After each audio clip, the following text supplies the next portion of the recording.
Subscribe करिए हमारे channel target UP TET CTET को और बेल आइकन को दबाइए। हेलो फ्रेंड्स, मैं रेनू स्वागत करती हूँ आप सभी भावी अध्यापक एवं अध्यापिकाओं का आपके अपने channel target UP TET CTET में। दोस्तों, आज की इस क्लास में हम पढ़ने वाले हैं आपके डीएलएड फर्स्ट सेमेस्टर के थर्ड पेपर यानी कि साइंस के मोस्ट इंपॉर्टेंट अति लघु उत्तरीय क्वेश्चंस की सीरीज में क्वेश्चन नंबर 51 से।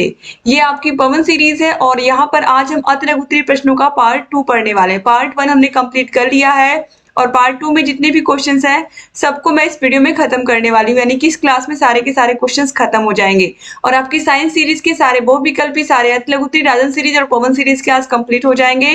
सारे विषयों के कंप्लीट हो चुके हैं तो डिस्क्रिप्शन बॉक्स और कमेंट बॉक्स आप जरूर चेक कर लीजिएगा। सारे विषयों के राजन सीरीज और पवन सीरीज के सारे क्वेश्चंस को अच्छे से आप पढ़ के जाइए अगर आप वाकई में चाहते हैं कि आपके एग्जाम में अच्छे नंबर आए। तो क्वेश्चन नंबर 51 है, स्वस्थ मनुष्य के शरीर का ताप कितने डिग्री सेल्सियस होता है? जो स्वस्थ मनुष्य होता है उसके शरीर का ताप 37 डिग्री सेल्सियस होता है। याद रखिएगा, 37 डिग्री सेल्सियस। क्वेश्चन नंबर 52 है, माप के मानक मात्रक होना क्यों आवश्यक है? तो हमारे दैनिक जीवन की अनेक वस्तुओं की लंबाई, चौड़ाई, क्षेत्रफल, आयतन, तौल आदि के सही ज्ञान के लिए माप के मानक मात्र होना आवश्यक है। जैसे कि अगर हम दुकान पर आलू लेने जाते हैं तो आलू हम किस में लेते हैं? किलोग्राम में लेते हैं। तो किलोग्राम जो हमारा द्रव्यमान है उसका मात्रक क्या हो गया है? किलोग्राम हो गया है। ठीक है। क्षेत्रफल को हम मीटर स्क्वायर में मापते हैं, लंबाई चौड़ाई को हम मीटर में मापते हैं। तो अगर ये माप के साधन ना होते, माप के मात्रक ना बनाए गए होते तो हम आलू को लेकर के ऐसे खड़े रहते और हमें ये समझ में नहीं आता कि ये आलू कैसे, अगर हमारे पास जो तौलने वाला बाट ना हो तो हम परेशान रहेंगे कि वाकई में ये आलू 1 किलो होगा या नहीं होगा, या 1 किलो आलू हम किसे कहेंगे अगर हमारे पास किलोग्राम का मानक ही नहीं होगा। तो इसीलिए आप देखिए, लंबाई चौड़ाई को हम मीटर में मापते हैं, ठीक है, द्रव्यमान को किलोग्राम में मापते हैं, बल का भी मात्रक हमने बनाया न्यूटन, समय को हम सेकंड में मापते हैं। तो हर चीज का हमने मानक मात्रक बनाया है जिसे सभी लोग क्या करते हैं? फॉलो करते हैं। क्वेश्चन नंबर 53 पे आते हैं, लंबाई मापने में मीटर से छोटी तथा बड़ी किन इकाइयों का प्रयोग या मात्रकों का प्रयोग करते हैं? तो छोटी लंबाई के मापने के लिए हम मीटर पैमाने का 10वां, 100वां तथा 1000वां भाग का प्रयोग करते हैं तथा बड़ी लंबाई मापने के लिए मीटर पैमाने के 10 गुना, 100 गुना तथा 1000 गुना बड़े मात्रकों का क्या करते हैं? हम इकाइयों का प्रयोग करते हैं। जैसे कोई चीज थोड़ी सी है तो उसको हम सेंटीमीटर में भी माप सकते हैं, मीटर में मापने की जरूरत नहीं है। ठीक है, इस तरीके से। क्वेश्चन नंबर 54 है, खेत का क्षेत्रफल प्रायः किस मात्रक में मापते हैं? तो खेत का क्षेत्रफल प्रायः डेसिमल, एकड़ तथा हेक्टेयर व देसी भाषा में बीघा में हम क्या करते हैं? मापते हैं। क्वेश्चन नंबर 55 है, किसी घन में लंबाई व चौड़ाई तथा ऊंचाई सदैव कैसी होती है? तो घन में लंबाई, चौड़ाई तथा ऊंचाई सदैव एक दूसरे के बराबर होती है। जैसे वर्ग होता है तो घन भी क्या होता है? घन। इस तरीके से इसमें लंबाई, चौड़ाई और ऊंचाई क्या होते हैं? तीनों बिल्कुल बराबर होते हैं। ठीक है, इसीलिए इसका जो आयतन होता है वो क्या होता है? मीटर क्यूब होता है। लंबाई गुणे चौड़ाई गुणे ऊंचाई। क्वेश्चन नंबर 56 है, आयतन किसे कहते हैं? तो किसी वस्तु के द्वारा घेरे गए स्थान को उस वस्तु का आयतन कहते हैं। ठीक है, आयतन लंबाई गुणे चौड़ाई गुणे ऊंचाई, जैसा कि मैंने आपको बताया, किसी वस्तु का आयतन जो होता है लंबाई, चौड़ाई और ऊंचाई तीनों उसमें शामिल होते हैं।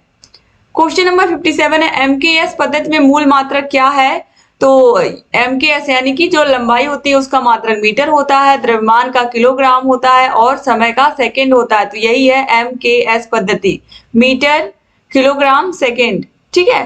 क्वेश्चन नंबर 58 है, गति के कितने प्रकार हैं? तो गति के 4 प्रकार, रेखीय गति, घूर्णन गति, वृत्तीय गति और दोलन गति। क्वेश्चन नंबर 59 है, द्रव्यमान का मात्रक क्या है? तो द्रव्यमान का मात्रक अभी आपको मैंने बताया, अभी क्या बताया? किलोग्राम है। क्वेश्चन नंबर 60 है, मानव शरीर का सामान्य ताप कितना होता है? अभी आपने देखा कि मानव शरीर का सामान्य ताप 37 डिग्री सेल्सियस होता है। क्वेश्चन नंबर 61 है, गति किसे कहते हैं? तो समय के अनुसार किसी वस्तु तथा उसके भाग की स्थिति में आए परिवर्तन को ही हम गति कहते हैं। क्वेश्चन नंबर 62 है, गति का प्रथम नियम बताइए। तो प्रथम नियम क्या है? तो प्रथम नियम जिसे हम न्यूटन का प्रथम नियम भी कहते हैं कि यदि कोई वस्तु विरामावस्था में है तो वह विरामावस्था में ही रहेगी और यदि वह सरल रेखा में है तो वो एक समान वेग से सरल रेखा में ही चलती रहेगी। तो इस प्रकार चलती रहेगी जब तक उस पर कोई बाह्य बल लगा करके उसको रोका ना जाए। तो कोई वस्तु तब तक स्थिर है जब तक उसको धक्का लगा करके हम उसको गतिमान नहीं कर देते, या कोई वस्तु अगर चल रही है जब तक उसको हम रोक नहीं देते। तो यही है गति का नियम कि कोई वस्तु अगर विरामावस्था में है तो विरामावस्था में ही रहेगी, अगर गति की अवस्था में है तो गति की अवस्था में रहेगी, जब तक उस पर कोई बाह्य बल ना लगाया जाए। क्वेश्चन नंबर 63 है, घूर्णन गति किसे कहते हैं? जब वस्तु अपने अक्ष के चारों ओर घूमती है तो वह गति उसकी घूर्णन गति कहलाती है। क्वेश्चन नंबर 64 है, वृत्तीय गति किसे कहते हैं? जब कोई वस्तु अपने वृत्ताकार मार्ग पर गति करती है तो उसे हम वृत्तीय गति कहते हैं। क्वेश्चन नंबर 65 है, बल किसे कहते हैं? बल वह धक्का या खिंचाव है जो एक वस्तु दूसरे पर आरोपित करती है। क्वेश्चन नंबर 66 है, दोलन किसे कहते हैं? जब कोई वस्तु अपनी माध्य स्थिति के दोनों ओर गति करती है तो उसे हम दोलन कहते हैं। जैसे कि जो दोलन वाली घड़ी होती है उसमें आपने देखा है कि हमेशा दोलन करती रहती है नीचे। क्वेश्चन नंबर 67 है, दैनिक जीवन में झुके हुए तल को एक सरल मशीन की तरह आप कहां कहां पर उपयोग कर सकते हैं? तो लोहे के भारी सामान को मजबूत पटरा लगाकर हम क्या करते हैं, जैसे कि गाड़ी खड़ी है, तो जैसे कि कोई ट्रक खड़ा है, तो ट्रक इस तरीके से खड़ा है तो हम क्या करते हैं कि जब कोई भारी सामान इस पर लोड करना होता है तो इस तरीके से हम पटरा लगा देते हैं, या फिर कोई चीज लगा देते हैं, कोई चद्दर लगा देते हैं लोहे की, जिससे आसानी से जो सामान है उसको हम ऊपर ट्रक के अंदर लोड कर पाए। ठीक है, तो ये लोहे के भारी सामान को मजबूत पटरा लगाकर ऊपर चढ़ाने में, मकानों में सीढ़ी के रूप में, पहाड़ियों पर घुमावदार सड़कों के रूप में, इस तरीके से झुके तल का मशीन की तरह हम क्या करते हैं, प्रयोग करते हैं। क्वेश्चन नंबर 68 है, चाल से क्या तात्पर्य है? किसी बल द्वारा एकांक समय में चली गई दूरी चाल कहलाती है, या किसी व्यक्ति द्वारा, यहाँ पर हो सकता है किसी व्यक्ति या व्यक्ति द्वारा एकांक समय में चली गई दूरी ही क्या कहलाती है, चाल कहलाती है। चाल बराबर क्या होता है, दूरी बटे समय के। चाल बराबर दूरी बटे समय के, जहां पर दूरी का मात्रक मीटर और समय का मात्रक सेकेंड। तो चाल का मात्रक मीटर पर सेकेंड होता है, तो एकांक समय में चली गई दूरी को ही हम क्या कहते हैं, चाल कहते हैं। क्वेश्चन नंबर 69 है, किसी गतिमान वस्तु में की दशा में परिवर्तन कैसे किया जाता है? कोई वस्तु गतिमान है, कोई चीज चल रही है, तो बल लगाकर किसी गतिमान वस्तु की दिशा में परिवर्तन किया जा सकता है। बाह्य बल लगा करके ही हम क्या करते हैं, उसको रोक सकते हैं। क्वेश्चन नंबर 70 है, बल के कितने प्रकार होते हैं? तो बल के 5 प्रकार होते हैं, पेशीय बल, गुरुत्वीय बल, चुंबकीय बल, घर्षण बल और विद्युतीय बल। क्वेश्चन नंबर 71 है, विद्युतीय बल किसे कहते हैं? तो वह बल जो विद्युत धारा के कारण उत्पन्न होता है, वह कार्य करता है, उसे हम विद्युतीय बल कहते हैं। क्वेश्चन नंबर 72 है, पदार्थों के पृथक्कता की आवश्यक विधियों के नाम बताइए। पदार्थों के पृथक्करण की भी यहाँ पर हम कह सकते हैं, पृथक्करण की कौन कौन सी विधियां हैं? तो बीनना, चालना, छानना, वाष्पन, आसवन। बीनना मतलब जैसे चावल में कंकड़ है तो उसको हम बीन करके अलग कर लेते हैं। चाल जैसे कि आटा है उसको हम चाल करके उसको गूंथते हैं। ठीक है, छानना जैसे कि चाय को हम क्या करते हैं, छानते हैं, बनाने के बाद तो चाय पत्ती अलग हो जाती है। ठीक है, तो ये पदार्थों के पृथक्करण की क्या है, विधियां हैं। क्वेश्चन नंबर 73 है, थर्मामीटर क्या होता है? तो थर्मामीटर की सहायता से हम क्या करते हैं, शरीर का तापमान मापते हैं। क्वेश्चन नंबर 74 है, एसआई मूल राशियों की संख्या कितनी है? तो 7 है। याद रखिए, मूल राशियों की संख्या एग्जाम में पूछता है, कभी कभी बहुविकल्पी प्रश्न में भी पूछ लेता है, तो मूल राशियों की संख्या 7 है। क्वेश्चन नंबर 75 है, चुंबक की सर्वप्रथम खोज कहाँ हुई? तो मैग्नीशिया में। क्वेश्चन नंबर 76 है, मात्रक किसे कहते हैं? तो भौतिक राशि के मापन के लिए राशि के निश्चित परिमाण को मानक मान लिया जाता है, इस मानक को ही हम मात्रक कहते हैं। क्वेश्चन नंबर 77 है, नैनो सेकंड कितने सेकंड के बराबर होता है? तो 10⁻⁹ के। क्वेश्चन नंबर 78 है, द्रव्यमान एवं वेग के गुणनफल को क्या कहते हैं? तो द्रव्यमान और वेग के गुणनफल को हम संवेग कहते हैं। तो संवेग यानी कि P = m × v के, यही होता है फॉर्मूला, यानी कि संवेग बराबर द्रव्यमान गुणे वेग के। क्वेश्चन नंबर 79 है, बल गुणे विस्थापन क्या कहलाता है? तो किसी वस्तु पर बल लगा करके उसको अगर हम एक स्थान A से स्थान B पर पहुंचा दे रहे हैं तो ये किया गया कार्य ही यहाँ पर हो जाता है। ये पूरा का पूरा कार्य का सूत्र, यानी कि कार्य बराबर W = बल गुणे बल की दिशा में किया गया विस्थापन। ठीक है, बल लगा करके आपने एक स्थान से दूसरे स्थान पर किसी वस्तु को पहुंचा दिया तो वही क्या है, कार्य है। तो W equal to F into D के। क्वेश्चन नंबर 80 है, कोई कण 1 सेकेंड में जितने कोण में घूमता है उस घूर्णन गति को क्या कहते हैं? एक कण 1 सेकेंड में जितने कोण में घूमता है उस घूर्णन गति को क्या कहते हैं? वृत्तीय गति। क्वेश्चन नंबर 81 है, चुंबकीय बल किसे कहते हैं? किसी चुंबक द्वारा चुंबकीय पदार्थों पर लगाया बल चुंबकीय बल कहलाता है। क्वेश्चन नंबर 82 है, पदार्थ की अवस्थाएं बताइए। तो ठोस, द्रव और गैस, ये 3 अवस्थाएं होती हैं पदार्थ की। क्वेश्चन नंबर 83 है, वे पदार्थ कौन से हैं जो ठोस, द्रव तथा गैसीय अवस्थाओं में रहते हैं? तो गंधक और जल। क्वेश्चन नंबर 84 है, पदार्थ की वह अवस्था बताइए जिसमें अंतरा आणविक अवकाश सबसे अधिक होता है। तो जो जैसे अभी ठोस है तो ठोस में जो अणु होते हैं वो बहुत बहुत बहुत नजदीक होते हैं, ठीक है, एकदम सटे हुए होते हैं, जैसे कि बर्फ हुआ या कोई सामान हुआ, ठीक है। अब जो द्रव होता है उसमें जो अणु होते हैं वो थोड़े थोड़े थोड़े थोड़े दूर आपको दिखाई देंगे, थोड़े थोड़े दूर दिखाई देंगे। और जो गैस होता है, गैस में पूरे दूर दूर आपको दिखाई देंगे। तो ये इसमें अंतरा आणविक अवकाश यानी कि खालीपन सबसे ज्यादा होता है। तो पदार्थ की गैसीय अवस्था में अंतरा आणविक अवकाश सबसे अधिक होता है, यानी कि अणु सबसे दूर दूर होते हैं। क्वेश्चन नंबर 85 है, पृथक्करण किसे कहते हैं? किसी मिश्रण में विलेय तथा अविलेय पदार्थों को अलग करने को ही हम क्या कहते हैं? पृथक्करण कहते हैं। क्वेश्चन नंबर 86 है, विलायक किसे कहते हैं? कोई पदार्थ जब किसी द्रव में घुलता है तो उस पदार्थ को उस द्रव में विलेय तथा द्रव को विलायक कहते हैं, ठीक है। जैसे कि आप पानी का घोल ले लिया, आपने पानी के घोल में आपने क्या मिला दिया? चीनी मिला दिया। तो यहाँ पर पानी चूंकि ज्यादा है ना, तो जो चीज ज्यादा होगी क्वांटिटी में वो होगी विलायक, और जो इसमें घुली हुई है चीनी वो हो जाएगी विलेय, ठीक है। तो आपको समझ में आ गया होगा कि विलायक जो होता है वो विलेय को क्या करता है? अपने अंदर घोल लेता है। क्वेश्चन नंबर 87 है, यौगिक क्या है? 2 या 2 से अधिक तत्वों के परमाणुओं के निश्चित अनुपात में मिलने से ही यौगिक बनता है। क्वेश्चन नंबर 88 है, पृथक्करण की कोई 2 विधियां बताइए। तो भाप आसवन तथा प्रभाजी आसवन। क्वेश्चन नंबर 89 है, मिश्रण किसे कहते हैं? ऐसे पदार्थ जिनमें 2 या 2 से अधिक यौगिक अथवा तत्व दोनों अनिश्चित अनुपात में सम्मिलित रहते हैं मिश्रण कहे जाते हैं। क्वेश्चन नंबर 90 है, चीनी के शरबत में लकड़ी के कोयले के कुछ छोटे टुकड़े मिल गए हैं, आप इन्हें कैसे पृथक करेंगे? तो आप क्या करेंगे? चीनी के शरबत को छान लेंगे, तो लकड़ी या लोहे के टुकड़े क्या होंगे? अलग हो जाएंगे। क्वेश्चन नंबर 91 पे आते हैं, द्रव्यमान किसे कहते हैं? तो किसी वस्तु में पदार्थ का जितना परिमाण या मात्रा होती है वह उस वस्तु का द्रव्यमान कहलाती है। क्वेश्चन नंबर 92 है, मीटरी पद्धति किसे कहते हैं? वर्ष 1790 में फ्रांसीसियों ने मापन की एक मानक प्रणाली की रचना की जिसे हम मीटरी पद्धति कहते हैं। तो ये फ्रांस में मीटर प्रणाली बनाई गई थी। क्वेश्चन नंबर 93 है, कुछ प्रमुख भौतिक राशियों के नाम। तो लंबाई, द्रव्यमान, क्षेत्रफल, समय, ताप। क्वेश्चन नंबर 94 है, समय का मात्रक क्या है? तो आप सभी को पता है क्या है? सेकंड है। क्वेश्चन नंबर 95 है, आयतन का मानक मात्रक क्या होता है? तो घन मीटर, ठीक है, यानी कि लंबाई गुणे चौड़ाई गुणे ऊंचाई, तो घन मीटर यानी कि मीटर का क्यूब, ये होता है घन का आयतन।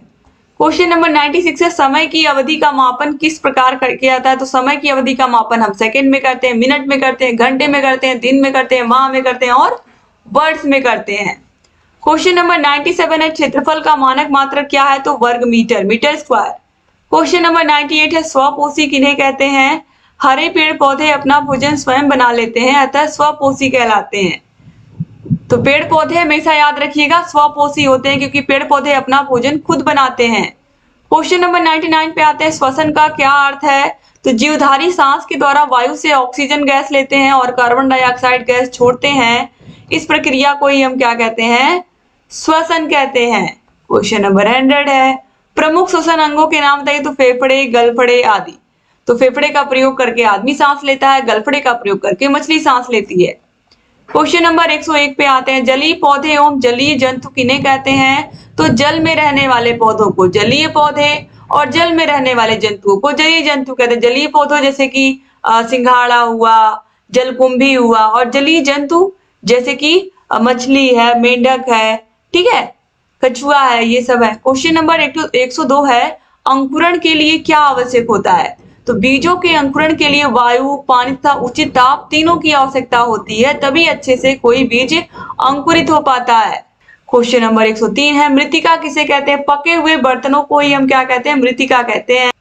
क्वेश्चन नंबर 104 है, खिड़कियों में किस प्रकार का कांच प्रयोग किया जाता है? तो खिड़कियों में साधारण या मृदु कांच का प्रयोग करते हैं। क्वेश्चन नंबर 105 है, पुष्प के 4 प्रमुख भागों के नाम? तो बाह्य दल पुंज, पुमंग और जायांग। क्वेश्चन नंबर 106 है, गति के द्वितीय नियम को बताइए। तो प्रथम नियम को तो भी आपने देखा ही है पीछे। गति का जो द्वितीय नियम है वो फॉर्मूला आपको अच्छे से पता है, F = m × a के, अर्थात किसी वस्तु पर बाहर से लगाया गया बल F उस वस्तु के द्रव्यमान और उस वस्तु के बल की दिशा में उत्पन्न त्वरण के गुणनफल के बराबर होता है। F = m × a, जहाँ पे m द्रव्यमान है और a क्या है? त्वरण है। क्वेश्चन नंबर 107 है, परमाणु किसे कहते हैं? परमाणु तत्व का वह छोटे से छोटा भाग है जो किसी भी रासायनिक अभिक्रिया में भाग ले सकता है परंतु स्वतंत्र अवस्था में नहीं रह सकता। क्वेश्चन नंबर 108 है, अलैंगिक जनन की 5 विधियां या प्रकारों के नाम लिखिए। तो विखंडन, मुकुलन, खंडन, बीजाणुओं द्वारा और कायिक प्रवर्धन। क्वेश्चन नंबर 109 है, घर्षण बल क्या होता है? तो घर्षण बल किन्हीं दो सतहों के संपर्क तलों के बीच सापेक्ष गति का विरोध करने वाले बल को ही हम घर्षण बल कहते हैं, याद रखिएगा। क्वेश्चन नंबर 110 है, पेड़ पौधों में अलैंगिक प्रजनन विधियों के नाम लिखिए। तो रोपण, कलम लगाना, दाव, कलम, ये सब क्या है? अलैंगिक प्रजनन की विधि। जैसे कि गुलाब का पेड़ हम लगाते हैं उसकी कलम ही लगाते हैं, उसके तने को काट करके ही हम लगा देते हैं तो लग जाता है। क्वेश्चन नंबर 111 है, पत्तियों का प्रमुख कार्य लिखिए। तो प्रकाश संश्लेषण की क्रिया करना, जिससे पेड़ पौधे अपना भोजन बनाते हैं, ये काम पत्तियां ही करती हैं। क्वेश्चन नंबर 112 है, घूमते हुए लट्टू में किस प्रकार की गति होती है? तो घूर्णन गति होती है और इस प्रश्न को आप बहुत बार देख चुके हो, बहुविकल्पीय में भी और अतिलघुत्तरीय में भी। क्वेश्चन नंबर 113, हमारे शरीर में कितनी ज्ञानेंद्रियां होती हैं? तो 5 होती हैं, हम सभी को पता है, आंख, कान, नाक, जीभ, त्वचा। क्वेश्चन नंबर 114 है, जलीय पौधे के तने एवं पत्ती की एक एक विशेषता बताइए। तो जलीय पौधों के तनों के अंदर असंख्य खाली स्थान होते हैं जिन्हें वायु कोष्ठ कहते हैं। जैसे कि कमल का पौधा होता है जिसमें वायु भरी रहती है, जैसे जलकुंभी हुआ, जलकुंभी भी होता है, आपको मैंने भी बताया भी है। तालाब में कमल अथवा कुमुदनी के पौधे के विभिन्न भागों को ध्यान से देखने पर मालूम होता है कि इनकी पत्तियां चपटी हैं और इनकी सतह मोम जैसी चिकनी होती है, इससे पत्तियां गीली नहीं होती। चपटी होने के कारण यह पानी की सतह पर तैरती हैं, इससे सूर्य के प्रकाश में भोजन का निर्माण संभव हो पाता है। क्वेश्चन नंबर 115 है, वृत्तीय गति व घूर्णन गति का एक एग्जाम्पल दीजिए। तो लट्टू का फिरना या घूमना घूर्णन गति का उदाहरण है और सूर्य के चारों ओर पृथ्वी का चक्कर लगाना वृत्तीय गति का उदाहरण है। क्वेश्चन नंबर 116 है, सरसों के पुष्प के विभिन्न अंगों के नाम लिखिए। तो पुष्प है, फल है, तना है, पत्ती है, प्राथमिक जड़ है और द्वितीयक जड़ें हैं। क्वेश्चन नंबर 117 पे आते हैं, डॉक्टरी थर्मामीटर में हम मानव शरीर के डिग्री सेंटीग्रेड में किस सीमा के अंतर्गत ताप माप सकते हैं? तो डॉक्टरी थर्मामीटर में हम मानव शरीर के डिग्री सेंटीग्रेड में 35 डिग्री सेंटीग्रेड से 42 डिग्री सेंटीग्रेड तक के ताप को माप सकते हैं। इसके बाद क्वेश्चन नंबर 118 है, पेड़ पौधों में अलैंगिक प्रजनन की विधियों के नाम लिखिए। तो अलैंगिक प्रजनन की विधियों में विखंडन, मुकुलन, खंडन, बीजाणुओं द्वारा, कायिक प्रवर्धन, ये सभी आते हैं। इसके बाद पौधों की पत्तियों में होने वाली संश्लेषण या प्रकाश संश्लेषण की क्रिया का समीकरण लिखिए। 2022 के एग्जाम में पूछा हुआ प्रश्न है। तो देखिए, पेड़ पौधे सूर्य के प्रकाश की उपस्थिति में और पर्णहरित यानी कि जो पत्तियां होती हैं वो ही बनाती ही है। तो कार्बन डाइऑक्साइड और पानी को लेकर के वो बनाती हैं C6H12O यानी कि ग्लूकोज प्लस जल और यानी कि H2O और ऑक्सीजन, जो सबसे ज्यादा इंपॉर्टेंट है हमारे लिए। ठीक है, इसके बाद क्वेश्चन नंबर 120 है, तो सेंटीमीटर त्रिज्या के वृत्तीय पथ पर एक कण आधा चक्कर लगाता है, तो इस दशा में कण द्वारा तय की गई दूरी तथा विस्थापन ज्ञात करिए। तो यहाँ पर देखिए दोस्तों, यहाँ पर पूरा का पूरा प्रश्न सही से छपा नहीं, यहाँ पर होगा 4 सेंटीमीटर। ठीक है, 4 होना चाहिए था। 4 सेंटीमीटर त्रिज्या के वृत्तीय पथ पर एक कण आधा चक्कर लगाता है, तो इस दशा में कण द्वारा तय की गई दूरी तथा विस्थापन ज्ञात करिए। तो वृत्तीय पथ की जो त्रिज्या है, ये देखिए, ये कोई वृत्तीय पथ है और इसकी जो त्रिज्या है वो कितनी है? वो है 4 सेंटीमीटर। तो इसका व्यास कितना हो जाएगा? त्रिज्या आधा होता है व्यास का, तो पूरा अगर हम लेंगे तो ये 8 सेंटीमीटर हो जाएगा इसका व्यास। ठीक है, अब देखिए, तो कण द्वारा चूंकि जो कण है वो यहाँ से चल करके यहाँ से चलता है और ये आधी ही दूरी तय करता है, ठीक है। तो पूरा का पूरा जो परिमाप होता है वृत्त का वो होता है वृत्त का परिमाप 2 पाई आर, ठीक है। तो ये चला कितना आधा, यानी कि आप 2 पाई आर का आधा करेंगे तो हम क्या बचेगा हमारे पास, इसका आधा करेंगे बटे 2 तो हमारे पास बचेगा पाई आर। क्या बचेगा, पाई आर। इसको हम काट देते हैं, ठीक है। तो हमारे पास ये बदल गया कि हमने दूरी कितनी तय की, पाई आर तय की, सिर्फ आधा वृत्त तय किया है तो पाई आर। इसको मैंने राजन सीरीज में भी सॉल्व करवाया है। तो पाई आर दूरी हो गई, पाई की वैल्यू होती है 3.14 और आर पता है त्रिज्या कितनी है 4 सेंटीमीटर। तो हम इसका गुणा करेंगे तो ये हमें मिल जाएगा 12.56 सेंटीमीटर, यानी कि 12.56 सेंटीमीटर ये पूरा का पूरा रास्ता इस कण ने क्या किया है, तय किया है इस कण ने, ठीक है, वृत्तीय पथ पर, ठीक है। अब कण द्वारा आधे चक्कर में विस्थापन, अब आधे चक्कर में विस्थापन क्या होता है, सबसे कम दूरी। तो सबसे कम दूरी विस्थापन, यानी कि साफ साफ यहाँ पर आप देख सकते हो कि ये त्रिज्या आर दिया हुआ है 4 सेंटीमीटर, तो इसका आर का 2 गुना ये हो गया व्यास और यही हो जाएगा विस्थापन। तो विस्थापन कितना हो जाएगा, 4 गुणे 2, तो ये हो जाएगा 8 सेंटीमीटर, ठीक है। तो यहाँ पर इतना आसानी से भी इसको हम कर सकते थे, लेकिन यहाँ पर दोस्तों थोड़ा सा कॉम्प्लिकेटेड कर दिया था। तो यहाँ पर इस तरीके से इसको हमें सॉल्व करना था, ठीक है। तो उम्मीद करती हूँ कि आपको अच्छा लगा होगा। तो तय की गई दूरी कितना निकल के आया, दूरी हमारी आई 12.56 सेंटीमीटर और विस्थापन कितना आया 8 सेंटीमीटर, दोनों ही पूछा था क्वेश्चन में। तो अगर आपको वृत्त की परिधि याद है 2 पाई आर, पूरा का पूरा 2 पाई आर और आधे का निकालेंगे तो केवल पाई आर। फॉर्मूला अगर याद रहेगा तभी आप आंसर कर पाओगे इसका। क्वेश्चन नंबर 121 है, पुष्प के 4 भागों के नाम लिखिए। तो बाह्य दल, दलपुंज, पुमंग और जायांग। क्वेश्चन नंबर 122 है, पत्ती के प्रमुख भागों के नाम लिखिए। तो पर्णाधार, पर्णवृत्त और पर्णफलक। क्वेश्चन नंबर 123 है, 1 माइक्रोमीटर में कितने पिकोमीटर होते हैं। तो 1 माइक्रोमीटर में 10⁶ पिकोमीटर होते हैं। क्वेश्चन नंबर 124 है, बेलन की लंबाई तथा वृत्त के व्यास मापन के लिए किस यंत्र का उपयोग किया जाता है। तो बेलन की लंबाई तथा वृत्त के व्यास मापन के लिए वर्नियर कैलिपर्स का प्रयोग करते हैं। 2022 और 2023 में ये लगातार प्रश्न पूछा हुआ गया है एग्जाम में। क्वेश्चन नंबर 125 है, गति का तृतीय नियम क्या है। तो इस नियम के अनुसार एग्जाम्पल भी देना है, ध्यान से देखिएगा। प्रत्येक क्रिया उसके बराबर परंतु विपरीत दिशा में प्रतिक्रिया होती है। प्रत्येक क्रिया की क्या होती है, प्रतिक्रिया। माना कि ए एवं बी दो पिंड एक दूसरे पर बल आरोपित करते हैं, यानी कि जैसे हम खड़े हैं और सामने दीवार है तो दीवार पर हम धक्का लगा रहे हैं, तो दीवार भी हमारी तरफ उतना ही धक्का लगा रही है। तो पिंड ए द्वारा बी पर आरोपित बल बराबर पिंड बी द्वारा ए पर आरोपित बल, यानी कि जितना बल हम दीवार पर लगा रहे हैं दीवार भी हमारे ऊपर उतना ही बल लगा रहा है। घोड़ा गाड़ी को खींचते समय अपनी पिछली टांगों से पृथ्वी को पीछे की ओर दबाता है, जिससे प्रतिक्रिया के रूप में पृथ्वी घोड़े पर आगे की ओर बल लगाती है और गाड़ी आगे बढ़ जाती है। क्वेश्चन नंबर 126 है, पदार्थ की कौन सी अवस्था है जिसमें पदार्थ का आयतन तो निश्चित होता है परंतु आकृति निश्चित नहीं होती, और ये होता है द्रव अवस्था। जैसे कि दूध हुआ, पानी हुआ, ठीक है, शरबत हुआ, ये सब जिस भी बर्तन में आप रखोगे उसी का ये क्या कर लेंगे, आकृति ग्रहण कर लेंगे, लेकिन आयतन क्या होगा, निश्चित होगा, आकृति निश्चित नहीं होगी। गिलास में रखोगे तो गिलास की आकृति हो जाएगी, बाल्टी में रखोगे तो बाल्टी की आकृति, जग में रखोगे तो जग की आकृति हो जाएगी। क्वेश्चन नंबर 127 है, दोलन गति किसे कहते हैं। तो जब कोई वस्तु अपने माध्य स्थिति के दोनों ओर गति करती है तो इस प्रकार की गति को हम दोलन गति कहते हैं।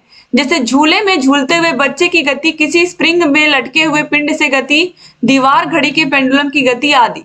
क्वेश्चन नंबर 128 है, यौगिक किसे कहते हैं। यौगिक जल को कहते हैं, या फिर हम यहाँ पर इस तरीके से भी लिख सकते हैं कि जो दो या दो से अधिक तत्वों के निश्चित अनुपात में से मिलकर बने हुए पदार्थ को भी हम क्या कहते हैं, यौगिक कहते हैं। जैसे कि जो जल है वो H2O है और जल में हाइड्रोजन और ऑक्सीजन का निश्चित अनुपात है, दो तत्वों से मिल करके बना हुआ है यौगिक। तो दो तत्वों के मेल से ही यौगिक बनते हैं, याद रखिएगा। क्वेश्चन नंबर 129 है, मृतोपजीवी से आप क्या समझते हैं। कुछ पौधे अपना भोजन स्वयं नहीं बना सकते, ये अपना भोजन मृत एवं सड़े गले पदार्थों से ग्रहण करते हैं, ऐसे पौधों को मृतोपजीवी कहते हैं, जैसे कि कुकुर, मुत्ता। तो इस तरीके से यहाँ पर सारे के सारे प्रश्नों को आपने कंप्लीट किया। क्लास अच्छी लगी हो तो लाइक करिएगा, चैनल को सब्सक्राइब नहीं किया है तो प्लीज सब्सक्राइब कर दीजिए। और यहाँ पर देखिए हमारा कॉन्टेक्ट नंबर दिया हुआ है, कोई भी समस्या है, अगर आपको सारे विषयों के नोट्स चाहिए, सारे विषयों की क्लासेस, सारे विषयों की मास्टर क्लासेस, सारे विषयों के चैप्टर वाइज टेस्ट, सारे विषयों के प्रीवियस ईयर क्वेश्चन पेपर्स, सारे विषयों के रजन सीरीज, पवन सीरीज की पूरी क्लासेस, ये पूरी की पूरी पीडीएफ सारे विषयों की, सारे बहुविकल्पी, सारे अति लघु उत्तरीय, सारे लघु उत्तरीय प्रश्न उसमें रहेंगे। यानी कि राजन सीरीज और पवन सीरीज पूरा का पूरा आपको अलग से ये बाजार से खरीदने की जरूरत ही नहीं पड़ेगी। ये सब आपको मिलेंगे हमारे ऐप में। अस्तित्व एकेडमी हमारे ऐप का नाम है। डिस्क्रिप्शन बॉक्स और कमेंट बॉक्स में आप चेक कर लीजिएगा, आपको लिंक मिल जाएगी। नहीं मिलती है तो कांटेक्ट करिए, चाहे मैसेज करिए हमारे पास। और अगर दोस्तों आपने पिछली क्लासेस को नहीं देखा तो यूट्यूब पर भी आपको सारी क्लासेस मिल जाएंगी, सारी वीडियोस राजन सीरीज और पवन सीरीज की, तो देखते रहिए। और जहां कहीं कोई भी डाउट है हमसे पूछते रहिए। क्लास को शेयर करना मत भूलिएगा। Thank you so much class को पूरा देखने के लिए, और क्लास को शेयर भी जरूर करिएगा दोस्तों। चैनल से बने रहिए, क्लासेस लेकर के आते रहेंगे और आपकी तैयारी को और बेहतर कराते रहेंगे। जय हिंद।